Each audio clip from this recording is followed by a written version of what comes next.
आप देख रहे हैं सागर टीवी न्यूज। नमस्कार, सागर टीवी न्यूज में आपका स्वागत है। आप देख रहे हैं सागर का पहला न्यूज बुलेटिन जो पहुंचा है खबरें सीधे आप तक आपके मोबाइल पर। मैं हूं सुयश वाकले। आइए सबसे पहले एक नजर डाल लेते हैं दिन भर की खास खबरों पर। आंगनवाड़ी कार्यकर्ताओं ने विभिन्न मांगों को लेकर निकाली रैली, कमिश्नर को सौंपा ज्ञापन।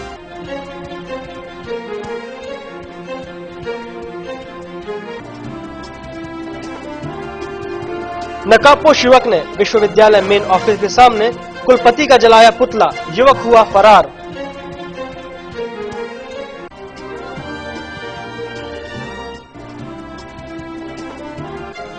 दैनिक वेतन भोगियों ने अपनी मांगों को लेकर दिया धरना, कमिश्नर को सौंपा ज्ञापन।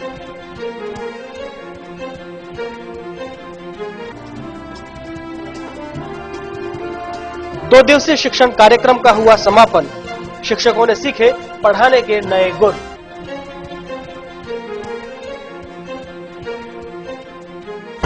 सोमवार को आंगनबाड़ी कार्यकर्ताओं ने अपनी मांगों को लेकर शहर में रैली निकाली और कमिश्नर को ज्ञापन सौंपा। सोमवार को आंगनबाड़ी कार्यकर्ताओं एवं सहायिका ने अपनी विभिन्न मांगों को लेकर रैली निकाली, जो शहर के मुख्य मार्गों से होते हुए कमिश्नर कार्यालय पहुंची, जहां इन सभी ने अपनी मांगों का ज्ञापन संभागीय कमिश्नर को सौंपा। आंगनवाड़ी कार्यकर्ता एवं सहायिका संघ की जिला एवं संभागीय अध्यक्ष श्रीमती लीला शर्मा ने बताया कि संघ की मांगे हैं कि उन्हें शासकीय घोषित किया जाए। हमारी मांग है, निवेदन है कि आंगनबाड़ी कार्यकर्ता और सहायिका संघ को शासकीय घोषित किया जाए अथवा उम्र सीमा का बंधन खत्म किया जाए। वहीं मांगे पूरी न होने पर उन्होंने आमरण अनशन की बात कही है। आमरण अनशन के बाद जब 4-5 दिन अनशन पर बैठी रहेंगी फिर आप समझिए क्या होगा इनका।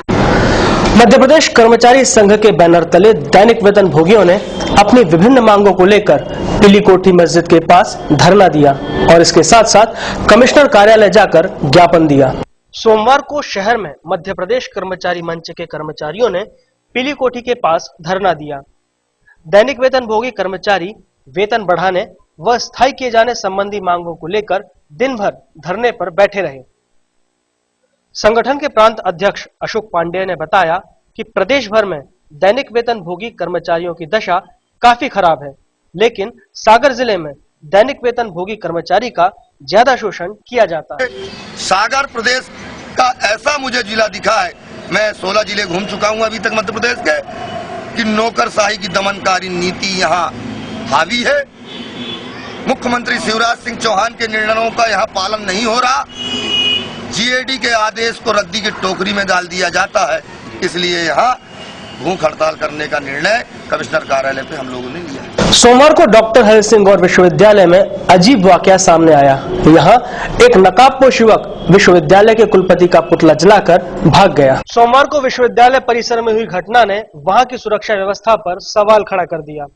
एक अज्ञात नकाबपोश युवक ने डॉक्टर हरि सिंह गौर विश्वविद्यालय में हो रहे कथित भ्रष्टाचार के खिलाफ मेन ऑफिस के सामने कुलपति का पुतला जलाया, जिसके बाद युवक वहां से फरार हो गया। घटना के बाद विश्वविद्यालय प्रशासन के लोग वहां पहुंचे। गौरतलब है कि जब युवक घटना को अंजाम दे रहा था तब न तो उसे कोई रोकने वाला था और न ही बोलने वाला, जो विश्वविद्यालय की सुरक्षा पर सवाल खड़े करता है। सोमवार को रानी लक्ष्मीबाई स्कूल में शिक्षक प्रशिक्षण कार्यक्रम का समापन हुआ। 2 दिवसीय कार्यक्रम शिक्षण कला विकास के लिए आयोजित किया गया था। प्रशिक्षण केंद्र द्वारा आयोजित 2 दिवसीय शिक्षक प्रशिक्षण कार्यक्रम का समापन हुआ। एमएलबी स्कूल में आयोजित इस कार्यक्रम में जिले भर के शिक्षक शिक्षिकाएं उपस्थित हुए, जिसमें उन्होंने शिक्षण की नई कलाओं के बारे में अध्ययन किया। वैसे तो सभी विषयों का शिक्षण प्रशिक्षण का आयोजन किया गया था, लेकिन विज्ञान, गणित, अंग्रेजी जैसे विषयों को मुख्यतः से लिया गया। परीक्षाओं का समय नजदीक है। परीक्षा परिणाम में कैसे गुणवत्ता आए, कैसे परीक्षा परिणाम में सुधार आए, इसके लिए ये 2 दिवसीय प्रोफेसर कोर्स शिक्षकों का रखा गया है। इसमें कुछ हम लोगों ने मॉड्यूल भी बना के तैयार किए हैं, जो सभी टीचर्स को दे दिए गए हैं और उन मॉड्यूल के आधार पर ये बच्चों को बताएंगे कि किस प्रकार आंसर लिखें, कितने शब्दों में आंसर लिखें, कैसे पूरा प्रश्न पत्र हल करें, तो ये सारे टिप्स भी दिए जा रहे हैं। सोमवार को परकोटा तीन बत्ती मार्ग पर जाम लगा रहा। यह मार्ग शहर का व्यस्ततम मार्ग है, जहां पुलिस व्यवस्था न होने की वजह से अक्सर जाम की स्थिति बनी रहती है। परकोटा तीन बत्ती रोड पर लगे जाम की वजह से कई वाहनों के पहिए बहुत देर तक घूम ही नहीं सके। इसके बाद भी वाहन रेंगते हुए ही आगे बढ़ पाए। बाद में स्थिति सामान्य तो हो गई, पर यहाँ अक्सर ये समस्या लोगों को परेशान करती है। कोई भी छोटा सा भी रैली निकलती है या कोई यहाँ जाम लग जाता है। ये रोड बहुत सक्रिय पुलिस व्यवस्था होनी चाहिए, जो ट्रैफिक वाले को होनी चाहिए। अतिक्रमण के कारण और ट्रैफिक के कारण है और प्रशासन इसमें कोई ध्यान नहीं देता। काफी समय से इस जाम से निपटने के लिए लोग बेहतर ट्रैफिक व्यवस्था की मांग कर चुके हैं, लेकिन यहाँ यातायात पुलिस की कोई खास व्यवस्था नहीं हो पाई। लोकसभा क्षेत्र सागर के भाजपा उम्मीदवार बनाने के लिए अनिल गोदरे ने पत्रकार वार्ता का आयोजन किया, जिसमें उन्होंने पार्टीगत व अन्य उपलब्धियों के बारे में चर्चा की। भारतीय जनता पार्टी युवा मोर्चा के प्रथम जिला अध्यक्ष व वर्तमान में दूरसंचार सलाहकार समिति के सदस्य अनिल गोदरे ने पत्रकार वार्ता का आयोजन किया। रामसरोज पैलेस में आयोजित पत्रकार वार्ता में गोदरे ने भाजपा लोकसभा प्रत्याशी के रूप में खुद को प्रमुख दावेदार बताया। इसके साथ उन्होंने बताया कि जब भाजपा की बैठक हुई थी तब उन्हें ही प्रमुख दावेदार के रूप में चुना गया। 300 लोगों की जो 25 से 30 साल पुराने थे, उनकी एक बैठक हुई थी। उसमें निर्णय सामूहिक रूप से लिया गया था कि भारतीय जनता पार्टी का प्रत्याशी किसी पुराने कार्यकर्ता को बनाया जाए, और उसमें मेरा नाम उन्होंने सब लोगों ने मिलकर लिया। सागर टीवी न्यूज एक सोच है, एक आवश्यकता है जो आपको हर पल सागर के साथ जोड़े रखेगी। आइए देखते हैं कि आखिर क्या है हमारा मिशन और विजन।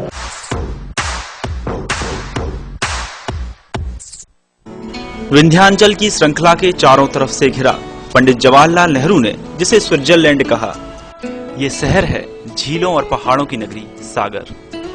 इसका इतिहास सन 1660 से आरंभ होता है, जब उदयन शाह ने तालाब के किनारे स्थित वर्तमान किले के स्थान पर एक छोटा सा किला का निर्माण कराया था।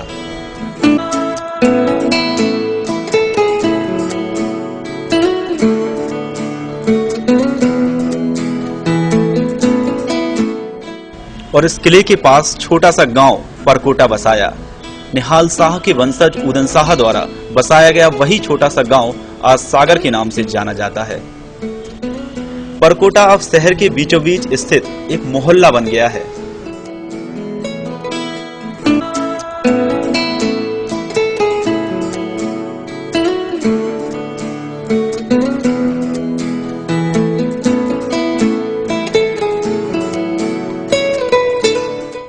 वक्त बदला, परिवेश बदला, परिवेश के साथ सागर का बदलाव भी उसी गति के साथ हुआ।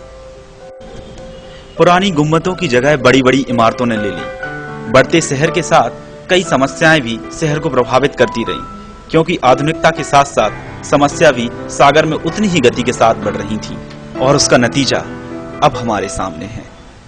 जिस कवि पद्माकर ने सागर को पूरे विश्व में पहचान दिलाई, आज उसकी पहचान यानी उसकी प्रतिमा को सहेजने में सागर नाकामयाब हो गया। जिस हरि सिंह गौर ने 100 एकड़ का विश्वविद्यालय बना दिया, आज उसकी जन्मभूमि का एक छोटा सा टुकड़ा सागर सहेजना भूल गया। ऐसे कई उदाहरण हैं, ऐसी कई बातें हैं और ऐसे कई हालात हैं जो सागर को छूते हैं और जिसका एहसास हर सागरवासी को होता है। अगर आप सोच रहे हैं कि इसमें शासन प्रशासन की गलती है, तो यह दुनिया का सबसे सरल काम है। इन सब के बीच में क्या आपको नहीं लगता कि आपका भी कोई कर्तव्य बनता है? हर समस्या से पहले क्या खुद निजात नहीं पा सकते? अगर हाँ, तो सागर टीवी न्यूज के साथ आज ही यह मुहिम शुरू करें, और अगली डॉक्यूमेंट्री जब सागर की बने तो इसमें केवल सुंदरता के अल्फाज मिले।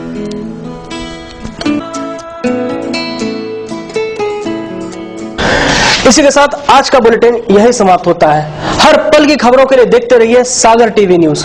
सागर टीवी न्यूज, जो हर पल रहे आपके साथ। मुझे दीजिए इजाजत, नमस्कार।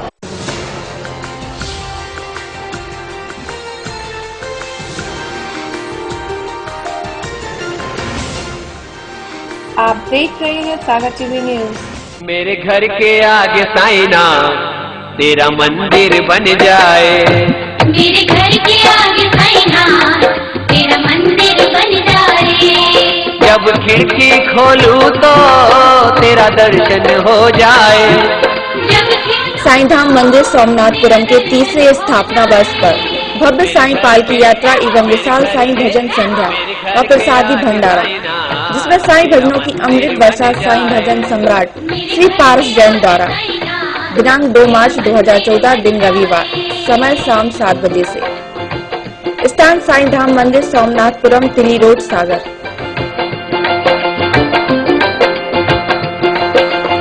नोट: भव्य साईं पालकी यात्रा दिनांक 1 मार्च 2014 प्रातः 11 बजे साईं धाम मंदिर से प्रारंभ होकर तहसीली गोपालगंज बस स्टैंड होते हुए साईं धाम मंदिर पर पहुंचेगी।